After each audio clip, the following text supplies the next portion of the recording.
Good evening, YouTube. Welcome back to Paisano's Music and Vinyl Talk. I am Paisano. All right, more Pink Floyd. This one is the follow-up to Dark Side of the Moon, known as Wish You Were Here. Now, there's a lot of mixed reviews about this one, and where it, as far as relevance in the Pink Floyd catalog. A lot of people say, how the heck do you follow up Dark Side of the Moon, which was a certified masterpiece?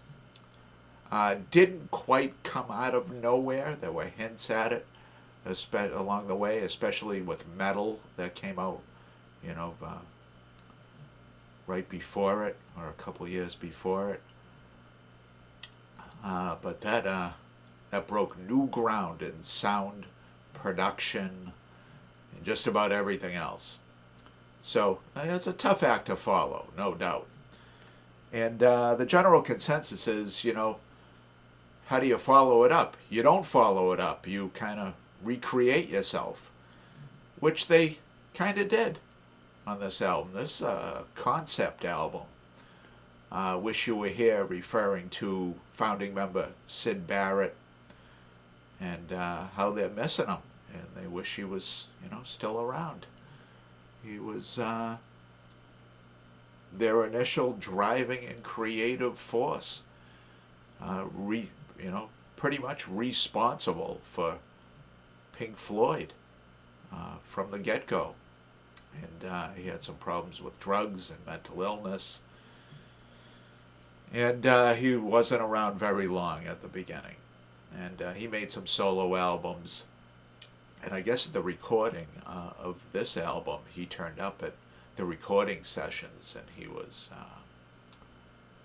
sitting in the receiving room, and they could see him out there. They didn't even know who he was. I guess he had shaved his head and was looking a little on the disheveled side. And they eventually realized who he was. But it's a very interesting album. Rolling Stone at the time bashed this album. Not really, it must have been very difficult to put it into context when it came out, following Dark Side and knowing that Animals in the Wall were still to come, and beyond that, the final cut. But it must have been very difficult to put this into perspective when it came out. But one thing I found kind of unforgivable is they called them pretty much incompetent, in that David Gilmour was barely competent as a guitarist. I'm sure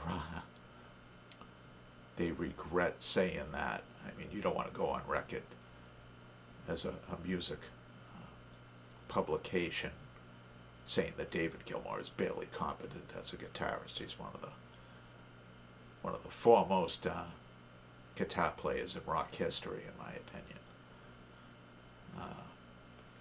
Capable of volcanic solos.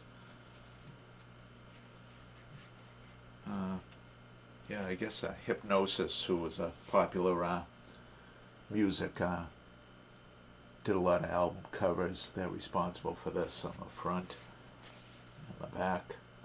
It's the only one of the few Pink Floyd albums that doesn't have a gate sleeve, doesn't open up.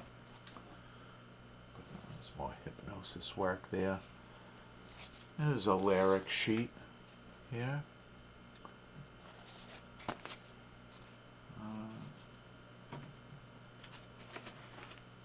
They had Roy Harper, who was a folk rocker from the early and mid-'70s,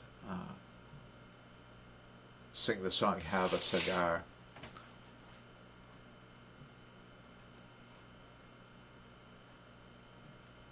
This came out on Columbia. Very unique label there.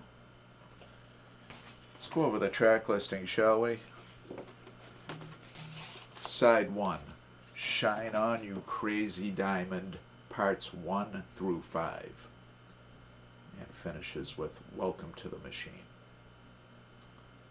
Side 2, Have a Cigar, Wish You Were Here, and Shine On You Crazy Diamond, parts 6 through 9. The album comes in at just over 44 minutes. The album played very well. I got this album from my ex-brother-in-law. It's one of the ones I bought from him when he was looking to shovel off some of his record collection. Came out in 1975. I think this is a reissue. I don't think this is an original. Probably bought sometime in the late 70s. He's a little bit older than me, about 10 years older than me. All right. I want to thank you guys for tuning in. Tune in Monday night. We'll grab the Pittsburgh Pirates hat with all the little slips of paper in it, and we'll draw an album for next week's review. Next week will be the 21st of December. Getting real close to Christmas here. Very, very close. All right.